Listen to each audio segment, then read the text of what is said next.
اعوذ باللہ من الشیطان الرجیم بسم اللہ الرحمن الرحیم ان الذين جاءوا بالإفك عصبة منكم لا تحسبوه شرا لكم بل هو خير لكم لكل امرئ منهم ما اكتسب من الإثم والذي تولى كبره منهم له عذاب عظيم صدق اللہ العظیم۔ سورہ النور آیت نمبر 11 آپ کے سامنے تلاوت کی ہے۔ اس آیت کا ترجمہ کچھ اس طرح ہے، ان الذین جاءوا بالافک عصبۃ منکم، جو لوگ یہ بہتان کھڑ لائے ہیں، حضرت عائشہ رضی اللہ تعالی عنہا پر جنہوں نے بہتان لگایا ہے، یہ تمہارے اندر ہی کا ایک ٹولہ ہے۔ لا تحسبوه شرا لکم، اس واقعے کو اپنے حق میں شر نہ سمجھو، بل هو خیر لکم، بلکہ یہ بھی تمہارے لیے خیر ہی ہے۔ لکل امرئ منہم ما اکتسب من الاثم، جس نے اس میں جتنا حصہ لیا اس نے اتنا ہی گناہ سمیٹا۔ والذی تولی کبرہ منہم لہ عذاب عظیم، جس شخص نے اس کی ذمہ داری کا بڑا حصہ اپنے سر لیا اس کے لیے تو عذاب عظیم۔ حضرت عائشہ رضی اللہ تعالیٰ عنہ پر عبداللہ بن ابی سردار منافقین نے جو ہے بہتان لگایا۔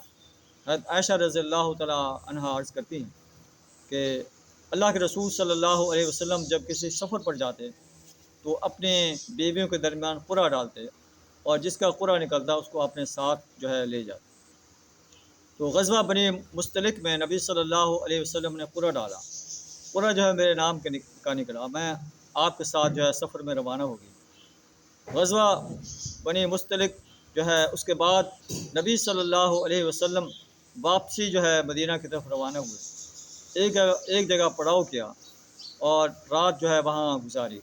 صبح قافلہ جو ہے چل پڑا، میں قافلے سے چلنے سے پہلے جو ہے وہ قضائے حاجت کے لیے جو ہے تھوڑی سی دور چلی گئی، واپس جب آ رہی تو میرا ہاتھ جو ہے وہ گر گیا، اسے میں تلاش کرنے کے لیے جو ہے کچھ دیر ٹھہر گئی۔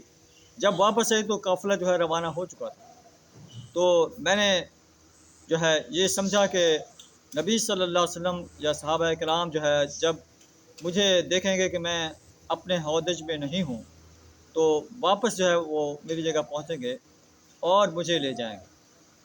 اور جب جو صحابہ کرام میرے ہودج کو اٹھانے پر مامور تھے، انہوں نے جو ہے ہودج اٹھا کر اونٹ پر رکھ دیا اور انہیں محسوس بھی نہ ہوا کہ میں اس ہودج میں موجود نہیں۔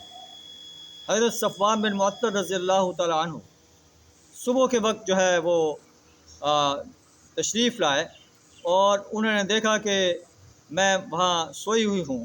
انہوں نے پردہ کے احکامات سے پہلے مجھے دیکھا ہوا تھا، تو انہوں نے مجھے پہچان لیا کہ میں عائشہ رضی اللہ تعالیٰ عنہ ہوں۔ انہوں نے انا للہ پڑھا، میری آنکھ کھل گئی۔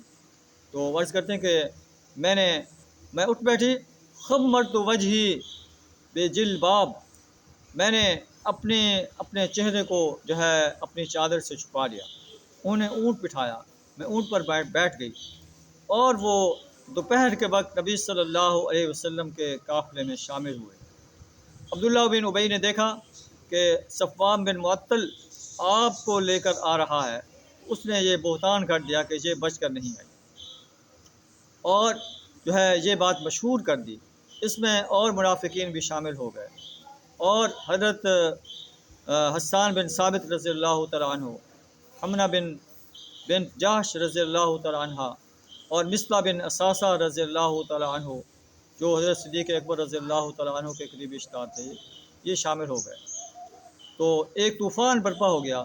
نبی صلی اللہ علیہ وسلم جو ہے پریشان تھے کہ نبی صلی اللہ علیہ وسلم کی زوجہ پر بہتان لگا دیے گئے۔ تو نبی صلی اللہ علیہ وسلم نے مختلف صحابہ کرام سے آپ کے بارے میں پوچھا، سب نے خیر کا لفظ کہا۔ پھر حضرت عائشہ رضی اللہ تعالیٰ عنہ عرض کرتی ہیں کہ ایک دن میں جو ہے مصطح بن اساسہ رضی اللہ تعالیٰ عنہ کی والدہ کے ساتھ قضائے حاجت کے لیے باہر نکلی، ان کی والدہ کو ٹھوکر لگی، تو اس نے کہا تعیسا مصطح ہلاک ہو۔ میں نے کہا تم نے جو ہے ایسے صحابی کے بارے میں جو بدری صحابی ہے یہ الفاظ کیوں کہے؟ اس نے کہا آپ کو پتہ نہیں کہ وہ آپ کے خلاف جو بہتان ہے اس میں حصہ لے رہا ہے، اس وقت مجھے پتہ چلا کہ میرے اوپر بہتان لگا دیے گئے۔ میں پریشان ہوئی، نبی صلی اللہ علیہ وسلم سے درخواست کی کہ مجھے گھر جانے دیجیے، آپ نے اجازت دے دی۔ میں نے جا کر والدین کو یہ بات بتائی اور انہیں اس کی تصدیق کی کہ ہمیں بھی پتہ ہے۔ تو میں پریشان رہی، غمگین رہی۔ ایک دن ایسا ہوا کہ نبی صلی اللہ علیہ وسلم میرے گھر تشریف لائے اور مجھ سے کہا کہ اے عائشہ، اگر تجھ سے یہ غلطی سرزد ہوئی ہے، اللہ سے توبہ کر۔ تو میں اٹھ بیٹھی اور جو ہے اپنے والدین کو کہا کہ آپ جواب دیجیے۔ انہوں نے جواب دینے سے معذرت کر دی۔ پھر میں نے کہا کہ اگر میں کہوں کہ میں نے یہ گناہ کیا ہے تو آپ میری تصدیق کر لیں گے، اگر میں کہوں کہ میں نے گناہ نہیں کیا تو آپ میری تصدیق نہیں کریں گے، میں اپنا معاملہ اللہ پر چھوڑ دی۔ تو اسی اسرا میں نے دیکھا کہ رسول اللہ صلی اللہ علیہ وسلم پر وحی نازل ہونا شروع ہو گئی ہے اور اللہ نے یہ قرآن نازل فرما دیا، ان الذین جاؤوا بالافک عصبۃ منکم لا تحسبوه شرا لکم بل هو خیر لکم۔ اللہ حضرت عائشہ رضی اللہ تعالیٰ عنہ فرماتی ہیں، مجھے تو یہ گمان بھی نہیں تھا کہ اللہ تبارک و تعالیٰ میرے بارے میں قرآن نازل فرمائے گا۔ مجھے یہ خیال تھا کہ اللہ آپ صلی اللہ علیہ وسلم کو جو ہے خواب کے ذریعے یا وحی کے ذریعے میری بے گناہی جو ہے بتا دے گا، لیکن قرآن کا نازل ہونا میرے وہم و گمان میں نہیں تھا۔ جب یہ آیت نازل ہوئی تو حضرت رسول اللہ صلی اللہ علیہ وسلم نے حضرت عائشہ رضی اللہ تعالیٰ عنہ کو خوشخبری دی۔ میرے ماں باپ نے کہا کہ آپ اللہ کے رسول صلی اللہ علیہ وسلم کا شکر ادا کیجیے۔ میں نے کہا میں کسی کا شکر ادا نہیں کروں گی، میں اس اللہ کا شکر ادا کروں گی جس نے میری برات نازل فرمائی۔ یہ ایک منظر ہے جو حضرت عائشہ رضی اللہ تعالیٰ عنہ پر بہتان کے بارے میں لگایا گیا ہے۔ اللہ سے دعا تعالیٰ ہمیں بہتان بازی سے اپنی پناہ عطا فرمائے، اپنے آپ کو پاکیزہ رکھنے کی توفیق عطا فرمائے۔ وآخر دعوانا الحمد للہ رب العالمین۔